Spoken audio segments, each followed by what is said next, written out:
Hey everybody, welcome back to our channel. In today's video, we're going to walk about on how to go live on Twitch right from your laptop.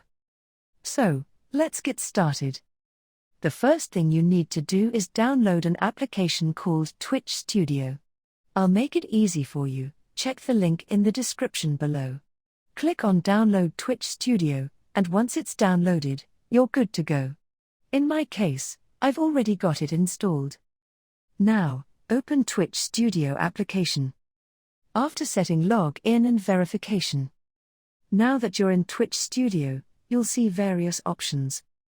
Once you've done that, you can explore the interface. Your webcam will show up, and you'll also see your computer screen. To customize your settings, click on Edit Scene. This is where you can fine-tune how your stream looks. You can also choose to record a video or edit other settings to match your preferences. When you're ready to go live, click on Start Stream. This will initiate your stream and broadcast it to your Twitch audience. It's that simple. And there you have it, that's how you go live on Twitch directly from your laptop using Twitch Studio. I hope this video was helpful. If you have any questions, feel free to drop them in the comments below. Thanks for watching, and I'll catch you in the next video. Goodbye.